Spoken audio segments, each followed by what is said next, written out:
ഈശോ മിശിഹായ്ക്ക് സ്തുതിയായിരിക്കട്ടെ. ഞാൻ മാണിപ്പറമ്പിലച്ചൻ. മരിയൻ ധ്യാനം 169 എപ്പിസോഡ്. തിരുവചന ജപമാലയാണെങ്കിലും സാധാരണ ജപമാലയാണെങ്കിലും നമ്മൾ ഇപ്പോൾ ഓരോ രഹസ്യം കഴിയുമ്പോഴും മരിച്ചവർക്ക് വേണ്ടിയുള്ള ഒരു പ്രാർത്ഥന ചൊല്ലാറുണ്ട്. ഫാത്തിമ പ്രാർത്ഥന എന്നാണ് അതറിയപ്പെടുന്നത്. 1917 ഫാത്തിമയിൽ വെച്ച്, പോർച്ചുഗലിലെ ഫാത്തിമയിൽ വെച്ച് മറിയം പ്രത്യക്ഷപ്പെട്ടതിന് ശേഷമാണ് ഈ പ്രാർത്ഥന ജപമാലയിൽ ചേർത്തത്. എന്ന് വെച്ചാൽ ഒരു 100 കൊല്ലത്തിനപ്പുറം ആയിട്ടുള്ളൂ. ഈ മറിയത്തെ ബഹുമാനിക്കാനും വണങ്ങാനും ആദരിക്കാനൊക്കെ തുടങ്ങിയത് സഭയുടെ ആരംഭകാലം മുതലാണ്, തിരുവചനങ്ങളിൽ അടിസ്ഥാനമുള്ളത് കൊണ്ട്. പക്ഷേ ഓരോ പ്രാർത്ഥനകളും കൂട്ടിച്ചേർക്കപ്പെട്ടത് പല കാലയളവിലാണ്. ഈ പ്രാർത്ഥന, മരിച്ചവർക്ക് വേണ്ടിയുള്ള പ്രാർത്ഥന, ഓ എൻ്റെ ഈശോയെ, ഞങ്ങളുടെ പാപങ്ങൾ പൊറുക്കണമേ, നരകാഗ്നി ഞങ്ങളെ രക്ഷിക്കണമേ, എല്ലാ ആത്മാക്കളെയും വിശേഷിച്ച് അങ്ങേ സഹായം കൊണ്ട് ആവശ്യമുള്ള ആത്മാക്കളെയും സ്വർഗത്തിലേക്ക് ആനയിക്കണമേ എന്ന് പറയുന്ന ആ പ്രാർത്ഥന, ദയ, കരുണ, രക്ഷ, മാനസാന്തരം, മരിച്ചവരെ ഓർക്കുക, അത് സംസ്കാര ഭദ്രതയുള്ളവരെല്ലാവരും ചെയ്യുന്ന കാര്യമാണ് ഈ മരിച്ചവരെ ഓർക്കുന്നതും അവർക്ക് വേണ്ടി പ്രാർത്ഥിക്കുന്നതും. അപ്പോൾ സ്വാഭാവികമായിട്ടും ഇത് ശുദ്ധീകരണ സ്ഥലം എന്ന് പറയുന്ന ആ അവസ്ഥയുമായിട്ട് ബന്ധപ്പെട്ടാണ് ഈ പ്രാർത്ഥന ഇരിക്കുന്നത്, അല്ലേ? മരിച്ചവരോട് നമ്മൾ പറയുകയാണ്, നരകാഗ്നി ഞങ്ങളെ നരകത്തിലേക്ക് വിടരുത്. ഇനി നരകാഗ്നിയിൽ പോയില്ലെങ്കിൽ പോലും സ്വർഗത്തിലേക്ക് പോയാൽ പോലും ഈ ദൈവത്തെ മുഖത്തോട് മുഖം കാണാൻ അത് പോരല്ലോ. അപ്പോൾ അങ്ങനെയുള്ളവർക്കുള്ള സ്ഥലമാണ് ഈ ശുദ്ധീകരണ സ്ഥലം. അപ്പം അതുമായിട്ട് ബന്ധപ്പെട്ടാണ് ഈ പ്രാർത്ഥന കിടക്കുന്നത്.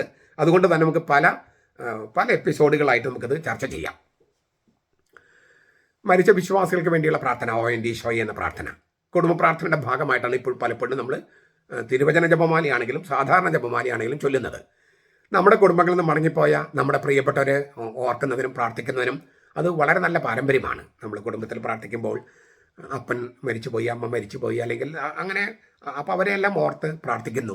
നമ്മൾ ആ കുടുംബം, നമ്മുടെ കുടുംബത്തിൻ്റെ ആ സംസ്കാര ഭദ്രതയും പ്ലസ് നമ്മൾ ഈ സഭ എന്നുള്ള കാഴ്ചപ്പാട്, വിജയസഭ, സമരസഭ, സഹനസഭ, ആ കാഴ്ചപ്പാട് അത് നമ്മൾ കൊണ്ടുവരികയും, കുടുംബം, സഭ തന്നെ ഒരു കുടുംബമാണ്. അതിൽ വിജയം വരിച്ചവരുണ്ട്, വിജയം വരിക്കാനായിട്ട് കാത്തിരിക്കുന്നവരുണ്ട്, സമരം ചെയ്യുന്നവരുണ്ട്. ഇവരുമായിട്ടെല്ലാം താതാത്മ്യം പ്രാപിക്കുന്ന വളരെ മനോഹരമായ പ്രാർത്ഥനയാണ്. ഞാൻ പറഞ്ഞല്ലോ, സംസ്കാര ഭദ്രതയുള്ള എല്ലാവരും ചെയ്യുന്നൊരു കാര്യമാണ്. സ്വാഭാവികമായിട്ടും ഞാൻ പറഞ്ഞല്ലോ, എന്തിനു മരിച്ചവർക്ക് വേണ്ടി പ്രാർത്ഥിക്കുന്നു എന്ന ചോദ്യം വരും. എന്താണ് ശുദ്ധീകരണ സ്ഥലം എന്ന ചോദ്യം വരും. മരിക്കുമ്പോൾ എന്ത് സംഭവിക്കുന്നു എന്ന ചോദ്യം വരും. നമ്മൾ ആദ്യമേ ഓർക്കേണ്ടത്, ഇത് പഠിപ്പിക്കുന്നതിന് നമുക്ക് എല്ലാവർക്കും ഒരു പരിമിതിയുണ്ട്. മരണം എന്ന പുഴയുടെ ഇപ്പുറത്താണ് നമ്മൾ നിൽക്കുന്നത്. മരണം എന്ന പുഴയുടെ അപ്പുറത്തുള്ള കാര്യങ്ങൾ നമ്മൾ സംസാരിക്കുന്നത്. അപ്പോൾ അവിടെ നിന്നുള്ള ചില വെളിപാടുകൾ കിട്ടാതെ, ഈ മരണമെന്ന പുഴയുടെ അപ്പുറത്തുനിന്നുള്ള ചില വെളിപാടുകൾ ആശ്രയിക്കാതെ നമുക്കിതേക്കുറിച്ച് പറയാൻ സാധിക്കില്ല. അപ്പോൾ ഈ വെളിപാടുകൾ എന്താണെന്ന് തിരിച്ചറിയാൻ നമ്മുടെ ഇടയിൽ പ്രചാരത്തിലിരിക്കുന്ന ചില കാര്യങ്ങൾ കൂടി നമുക്ക് നോക്കാം, അല്ലെങ്കിൽ നമ്മൾ കേട്ടിരിക്കുന്ന ചില സംഗതികൾ. ഈ ഹിന്ദു സഹോദരന്മാരിൽ ഒരു വിഭാഗം കരുതുന്നത് മനുഷ്യർ മരിക്കുമ്പോൾ പ്രേതമായി തീരുന്നെന്നും. ഇപ്പം നമ്മൾ ഒരുപാട് സിനിമകളിൽ പ്രേതത്തെക്കുറിച്ച് നമ്മൾ കണ്ടിട്ടുണ്ട്. പണ്ട് പ്രേതം പേടിപ്പിക്കുന്നതും ഇപ്പോൾ പ്രേതങ്ങൾ പേടിപ്പിക്കാതെ ചിരിപ്പിക്കുന്നതുമായ പ്രേതങ്ങളാണ്. അപ്പോൾ പ്രേതമായി തീരുന്നെന്നും ശേഷക്രിയയിലൂടെ അതിനെ ആത്മാവാക്കി മാറ്റണമെന്നും വിചാരിക്കുന്നു ഹിന്ദുക്കളിൽ ഒരു വിഭാഗം. നമ്മൾ മരിക്കുമ്പോൾ പ്രേതമായി തീരുന്നു, ശേഷക്രിയകൾ മരണാനന്തര ക്രിയകളൊക്കെ നടത്തി ഈ പ്രേതത്തെ ആത്മാവാക്കി മാറ്റണം, അല്ലെങ്കിൽ അതിങ്ങനെ അലഞ്ഞു നടക്കും. അങ്ങനെയാണ് ഹിന്ദു സഹോദരന്മാരിൽ കുറേ പേരെങ്കിലും വിചാരിക്കുന്നത്. പ്രേതത്തെ ബന്ധിച്ചു കൊണ്ടുപോയി ചില ക്ഷേത്രങ്ങളിൽ തളച്ചിടുന്ന രീതിയൊക്കെ ചില ഹിന്ദു സമുദായങ്ങളിലുണ്ട്.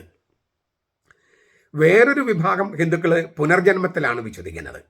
നമ്മൾ എത്രയോ സിനിമകളിൽ ഇല്ലേ, വീണ്ടും ജനിക്കും, വീണ്ടും പുനർജനിക്കും എന്നുള്ള അർത്ഥത്തിലൊക്കെ ഇത് പുനർജന്മമാണെന്നൊക്കെ പറഞ്ഞുള്ള ആ ചിന്തകൾ, ഇതൊക്കെ നമ്മുടെ മനസ്സിലേക്കും ബാധിക്കാൻ സാധ്യതയുണ്ട്. നരൻ നരിയായും പട്ടിയായും പന്നിയായും മറ്റും പുനർജനിക്കുമെന്നാണ് പറയുന്നത്. ഉയർന്നൊരു ജീവിയിലേക്ക് മാലാഖിയായി പുനർജനിക്കുമെന്ന് ഞാൻ ഇതുവരെ കേട്ടിട്ടില്ല. അങ്ങനെ ഒരു പഠനം ഉണ്ടോ എന്ന് എനിക്ക് അറിഞ്ഞുകൂടാ. മാത്രമല്ല, ഈ പുനർജന്മം ഉണ്ടാകാതിരിക്കാൻ പ്രാർത്ഥിക്കുന്ന ക്ഷേത്രങ്ങളുണ്ട്. അപ്പോൾ പുനർജന്മം നല്ല കാര്യമല്ല. പുനർജന്മം എന്ന് പറയുന്നത് നല്ല കാര്യമല്ല. കാരണം മനുഷ്യൻ നരൻ നരിയായും പട്ടിയായും പന്നിയായും എന്ന് വെച്ചാൽ താഴ്ന്ന ജീവികളിലേക്കാണ് പുനർജന്മം എന്ന് പറയണേ. അങ്ങനെയൊക്കെയാണ് പഠിപ്പിക്കുന്നത്. ഒരു ആത്മാവിന് സ്വയമേവ അമരത്വമുണ്ടെന്നാണ് അവർ വിചാരിക്കുന്നത്. ആത്മാവിന് മരണമില്ല.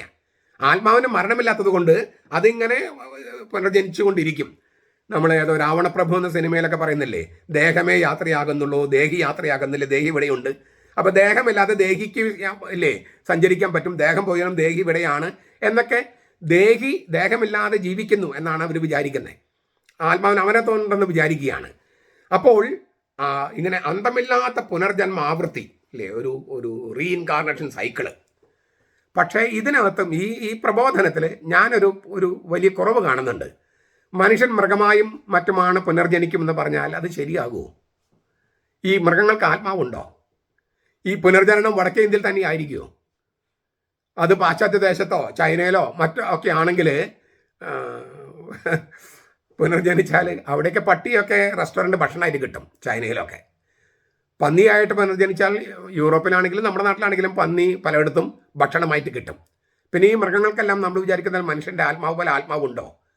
അപ്പോൾ ഈ ആത്മാവ് ഇങ്ങനെ പുനർജനിക്കുന്നു പറഞ്ഞാൽ അവർക്കും ആത്മാവുണ്ടോ? മൃഗങ്ങൾക്ക് ആത്മാവുണ്ടോ? ആത്മാവുണ്ടെങ്കിൽ കോഴിക്കും പിന്നെ മുയലിനും ഒക്കെ ആത്മാവുണ്ടോ? ആത്മാവുണ്ടെങ്കിൽ പിന്നെ അത് ഭക്ഷിക്കാൻ പറ്റുമോ? അപ്പം ഇത് ലക്ഷ്യം കണ്ടെത്താതെ ഇങ്ങനെ യഥാർത്ഥ കാലചക്രം പുനർജന്മത്തിലൂടെ അന്ധമായി ആവർത്തിക്കുകയാണെങ്കിൽ അതൊരു അത്ര നല്ല പ്രത്യയശാസ്ത്രമല്ല. അത് അവർക്കും അറിയാം. അതുകൊണ്ടാണ് പുനർജന്മം ഉണ്ടാകാതിരിക്കാൻ പ്രാർത്ഥിക്കുന്നത്. ഉണ്ടാകുന്ന നല്ല കാര്യമാണെങ്കിൽ പ്രാർത്ഥിക്കേണ്ട കാര്യമില്ലല്ലോ. അപ്പം നല്ല കാര്യമല്ല. അതിനേക്കാൾ വലിയൊരു പ്രശ്നമുണ്ട്. ലോകം ഇങ്ങനെ കാലചക്രം എന്ന് നമ്മൾ പറഞ്ഞാലും കാലചക്രമാണോ? അല്ലല്ലോ. സമയം മുന്നോട്ട് പോകുകയല്ലേ. അപ്പോൾ അതൊരു ലക്ഷ്യത്തെ മുൻനിർത്തിയല്ലേ പോകുന്നത്. സമയം മുന്നോട്ട് പോകുകയാണ്. കാലം ഇങ്ങനെ ചക്രമല്ല, തിരിഞ്ഞാൽ പോലും മുന്നോട്ടാണ് പോകുന്നത്. എല്ലാ ദിവസവും സൂര്യൻ ഒരേ സ്ഥലത്തല്ലല്ലോ ഉദിക്കുന്നത്, അല്ല. അപ്പോൾ ഈ കാലം ചക്രം എന്ന് പറയുന്നത് തന്നെ ഒരു ചെറിയ സങ്കല്പമാണ്. സമയം എന്ന് പറയുന്നത് ലീനിയറാണ്, പോയിക്കൊണ്ടിരിക്കുകയാണ്. അതൊരു ലക്ഷ്യം വെച്ചാണ് പോകുന്നത്. ആ ലക്ഷ്യത്തിലേക്ക് പോകാൻ പറ്റാതെ, ദൈവം വെച്ചിരിക്കുന്ന ലക്ഷ്യം പോകാൻ പറ്റാതെ ഇവിടെ കിടന്നിങ്ങനെ കറങ്ങുകയാണ് എന്ന് പറഞ്ഞാൽ, ഒരു വിഷ സർക്കിളാണെന്ന് പറഞ്ഞാൽ, അത് ദൈവം ഈ പ്രപഞ്ചത്തിന് നമുക്ക് വെച്ചിരിക്കുന്ന ലക്ഷ്യത്തിന് വിരുദ്ധമാകും. അതുകൊണ്ട് ഈ വിശ്വാസം അത്ര ശരിയല്ല. അതിൻ്റെ അവർ തന്നെ പറയുന്നത് പുനർജന്മം ഉണ്ടാകാതിരിക്കാൻ പ്രാർത്ഥിക്കണമെന്നാണ്.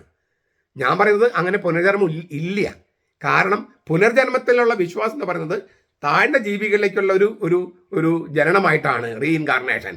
അത് ശരിയാകില്ല. കാരണം അവയ്ക്കൊന്നും ആത്മാവില്ല. പിന്നെ ഞാൻ ഈ പറഞ്ഞതുപോലെയുള്ള ഒരു പ്രശ്നവും ഉണ്ട്. പ്രപഞ്ചത്തിലും ദൈവത്തിൻ്റെ വെളിപാടിനും ചേരാത്ത സംഗതികളുണ്ട്. ഈ കാലചക്രം എന്ന് പറഞ്ഞാൽ ചരിത്രം പുറകോട്ട് പോകുമെന്ന് വിചാരിക്കേണ്ടി വരും. നിങ്ങൾക്ക് ക്രിസ്തുധർമ്മ പ്രവേശിക്കുക എന്ന് പറഞ്ഞ ബെനഡിക്ട് മാർപ്പാപ്പയുടെ പുസ്തകം മലയാളത്തിൽ അവൈലബിൾ ആണ്. ഒരു ബിബ്ലി അക്കാദമിയിൽ വാങ്ങിക്കാൻ കിട്ടും. നിങ്ങൾക്ക് ക്രിസ്തുധർമ്മ പ്രവേശിക പേജ് 452 ഒന്ന് വായിക്കാം. 352 ക്രിസ്തുധർമ്മ പ്രവേശിക 352 പേജ്. അവിശ്വാസികൾക്ക് നരകവും വിശ്വാസികൾക്ക് പറുദീസായും എന്നാണ് ഇസ്ലാം മതത്തിൽ വിശ്വസിക്കുന്നത്. മരിച്ചതിന് ശേഷം വീണ്ടും ഭൗതികമായി ശരീരത്തിൽ ഉയർക്കുമെന്നൊക്കെ അവർ പഠിപ്പിക്കുന്നു. അങ്ങനെ ഒരു ഭൗതിക സ്വർഗത്തിലായിരിക്കുമെന്നും പലരും വിശ്വസിക്കുന്നു. അവിടെ ഓരോ മുസ്ലിം പുരുഷനും 70 കന്യകമാരെ ലഭിക്കുമെന്ന് വിചാരിക്കുന്നവരും അവരുമായി ലൈംഗിക ബന്ധം ഏർപ്പെടാമെന്നും ഒരു വിഭാഗം പ്രചരിപ്പിക്കുന്നുണ്ട്. അപ്പോൾ ഒരു ചോദ്യം, രണ്ട് ചോദ്യങ്ങൾ. ഒന്ന്, ഒരു ഭൗതിക പറുദീസയാണ് സ്വർഗമെങ്കിൽ ഭൗതികമായതെല്ലാം നശിക്കില്ലേ? അപ്പം അത് നിത്യജീവനാകുമോ? അനശ്വര ജീവനാകുമോ? പിന്നെ സ്വർഗത്തിൽ ലൈംഗിക ബന്ധമൊക്കെ ഉണ്ടോ? അപ്പോൾ അവിടെ ദുഃഖം ഉണ്ടാകില്ലേ? സന്തോഷമുള്ളതുപോലെ ദുഃഖമില്ലേ ലൈംഗിക ബന്ധത്തിൽ? അപ്പോൾ സ്വർഗമാകുമോ? ഭൗതികമായതെല്ലാം നശിക്കില്ലേ? അപ്പോൾ ഒരു ഭൗതിക സ്വർഗമാണെങ്കിൽ അത് നശിച്ചു പോകില്ലേ? അതാണ് ഒന്നാമത്തെ ചോദ്യം. 2, ഒരു പുരുഷന് 70 ഹൂറിമാർ, കന്യകമാർ ഗ്യാരണ്ടീഡ്. അപ്പോൾ സ്ത്രീകൾക്ക് അവർക്ക് ഇഷ്ടം പോലെ കിട്ടുമോ? അങ്ങനെ സമത്വമില്ലാത്തൊരു സ്വർഗമാകുമോ? അവിടെയും സങ്കടങ്ങളും ദുഃഖങ്ങളും ആയിരിക്കില്ലേ? ഈ ലിംഗവിവേചനമുള്ളൊരു സ്വർഗമാകുമോ? സ്ത്രീകൾ പുരുഷന്മാർക്ക് ആസ്വദിക്കാനുള്ള ലൈംഗിക ഉപകരണമായി കണക്കാക്കുന്ന ഒരു സ്വർഗമാകുമോ? എത്രയോ വിചിത്രവും വികലവുമായ ഒരു തത്വചിന്തയാണത്. സ്വർഗത്തിൽ പോലും ലിംഗവിവേചനം. അവിടെയും പുരുഷന് ഇല്ലേ, ഒരു പുരുഷന് 70 കന്യകമാർ, ഒരു കന്യകയ്ക്ക് 70 പുരുഷന്മാർ പറ്റുമോ? അത് പറ്റില്ല. അപ്പോൾ അത് എന്തോന്ന് സ്വർഗമാണത്? അപ്പോൾ ഇതുകൊണ്ടൊക്കെ നമ്മൾ ആരും കുറ്റപ്പെടുത്താൻ വേണ്ടി ഞാൻ പറയല്ല. നമ്മൾ പഠിപ്പിക്കുന്ന കാര്യങ്ങളിൽ ഒരു അല്പം ലോജിക്ക് വേണമല്ലോ. ഇല്ലേ? കുറച്ചെങ്കിലും ലോജിക്ക് വേണ്ടേ? വിശ്വാസത്തിന്റെ കാര്യമാണെന്ന് പറഞ്ഞാലും വിശ്വാസം ലോജിക്കലായിട്ട് അവതരിപ്പിക്കണം. അതിന് ദൈവശാസ്ത്രം എന്ന് പറയണേ. അപ്പോൾ ഇത് തീർത്തും തീർത്തും വികലമായ പ്രത്യയശാസ്ത്രങ്ങളാണ് ഈ പറഞ്ഞതൊക്കെ. അതുകൊണ്ട് തന്നെ അത്തരം വിശ്വാസങ്ങൾ നമുക്ക് ഉൾക്കൊള്ളാൻ കഴിയില്ല. അത് ആ മതത്തോടുള്ള ദേഷ്യം കൊണ്ടല്ല ഞാൻ പറയുന്നത്, ആ പ്രബോധനത്തിലുള്ള അബദ്ധം കൊണ്ടാണ്. അതിനാൽ ഭൗതികമായ ഉത്ഥാനത്തിലും ഭൗതികമായ സ്വർഗത്തിലുമുള്ള വിശ്വാസമല്ല ക്രിസ്ത്യാനികൾക്കുള്ളത്. ക്രിസ്ത്യാനികൾക്ക് അത് സ്വീകാര്യവുമല്ല. ക്രിസ്ത്യാനികളുടെ വിശ്വാസം എന്തെന്ന് അവർ കേൾക്കട്ടെ, നമ്മുടെ മുസ്ലിം സഹോദരന്മാരും ഹിന്ദു സഹോദരന്മാരും കേൾക്കട്ടെ. എന്നിട്ട് ഒരു പക്ഷേ അവർക്ക് ഇത് നല്ലതെന്ന് തോന്നുന്നെങ്കിൽ അവർക്കിത് സ്വീകരിക്കാം. സ്വർഗത്തിൽ നിന്ന് ഭൂമിയിലേക്ക് വന്ന ഏക ആളാണ് യേശു. മറ്റവതാരങ്ങളെ പോലെയല്ല. മറ്റവതാരങ്ങൾ പലരും മറ്റൊരാൾ കൊല്ലാൻ വേണ്ടി വന്നതാണ്. ഇവിടെ കൊലപാതകം മുഴുവൻ തന്നിലേക്ക് തന്നെ, അക്രമം മുഴുവൻ തന്നിലേക്ക് തന്നെ എടുത്ത് മനുഷ്യർ നീതീകരിക്കാൻ വന്ന ഒറ്റ ആളേ ഉള്ളൂ, അത് യേശുക്രിസ്തുവാണ്. ആ യേശുക്രിസ്തു, മരിച്ചവരിൽ നിന്ന് ഉയർത്ത ഏക വ്യക്തിയായ യേശുക്രിസ്തു ഇങ്ങനെ പറഞ്ഞു, മരിച്ചവരിൽ നിന്ന് ഉയർത്തെഴുന്നേൽക്കുമ്പോൾ അവർ വിവാഹം കഴിക്കുകയില്ല, വിവാഹത്തിന് കൊടുക്കപ്പെടുകയുമില്ല, മറിച്ച് അവർ സ്വർഗത്തിലെ മാലാഖമാരെ പോലെ ആയിരിക്കും. അപ്പോൾ മർക്കോസ് 12:25. ചുരുക്കത്തിൽ നമ്മുടെ ഇടയിൽ നമ്മൾ കേൾക്കുന്ന, സിനിമയിൽ കാണുന്ന, നമ്മുടെ സഹോദരന്മാർ പറയുന്ന പല കാര്യങ്ങളും നമുക്ക് സ്വീകാര്യമല്ല. അതിന് കാരണം കർത്താവീശോമിശിഹ തന്നെ വെളിപ്പെടുത്തിയതാണ്. അങ്ങനെയെങ്കിൽ നമുക്ക് സ്വാഭാവികമായി ചോദിക്കാം, നമ്മൾ എന്താണ് വിശ്വസിക്കുന്നത്? നമ്മൾ എന്താണ്, ക്രിസ്ത്യാനികൾ എന്താണ് വിശ്വസിക്കുന്നത്? അത് നമുക്ക് അടുത്ത ക്ലാസ്സിൽ ചർച്ച ചെയ്യാം. ഞാൻ പറഞ്ഞല്ലോ, മരിച്ചവർക്ക് വേണ്ടിയുള്ള പ്രാർത്ഥന എന്നുള്ളത് വളരെ വലിയൊരു വിഷയമാണ്, പല വിഷയങ്ങളും ബന്ധപ്പെട്ടതാണ്. അപ്പോൾ നമുക്ക് അടുത്ത ക്ലാസ്സിൽ നമുക്ക് അത് ചർച്ച ചെയ്യാം. നിങ്ങൾ ഈ കാണുന്നവർ ഒരു ത്രെഡ് ഇങ്ങനെ പിടിച്ചുകൊണ്ടാണല്ലോ പോകുന്നത്. മുൻപത്തെ വീഡിയോ കണ്ടിട്ട് ഈ വീഡിയോ കാണുന്നു, ഇടയ്ക്ക് വന്ന് കയറി കാണുകയല്ല എന്ന് ഞാൻ വിചാരിക്കുന്നു. അപ്പോൾ നിങ്ങൾക്ക് സംശയം, ഒരു കൺഫ്യൂഷൻ ഉണ്ടാകേണ്ട കാര്യമില്ല, വിഹലതയോ ആശയക്കുഴപ്പം ഉണ്ടാകേണ്ട കാര്യമില്ല. അത് നമുക്ക് അടുത്ത ക്ലാസ്സിൽ തൊട്ട് ചർച്ച ചെയ്യാം. ഏതായാലും സംസ്കാര ബദ്ധതയുള്ളവരുടെ ലക്ഷണമാണ് നമ്മിൽ നിന്ന് പ്രിയപ്പെട്ട പകരെ ഓർക്കുകയും പ്രാർത്ഥിക്കുകയും ചെയ്യുന്നത്. മരിച്ചവരൊന്നും മരിച്ചിട്ടില്ല, അവരെല്ലാം ജീവനോടെ ഇരിക്കുകയാണ് എന്ന് ലൂക്കാസിന് സുവിശേഷം 20:38 കർത്താവ് പറഞ്ഞത് നമുക്ക് ഓർക്കും ചെയ്യാം. നമ്മുടെ കർത്താവ് ഈശോ മിശിഹായുടെ കൃപയും പിതാവായ ദൈവത്തിൻ്റെ സ്നേഹവും പരിശുദ്ധാത്മാവിൻ്റെ സഹവാസവും നാം എല്ലാവരോടും കൂടി ഉണ്ടായിരിക്കട്ടെ, ഇപ്പോഴും എപ്പോഴും എന്നേക്കും. ആമീൻ.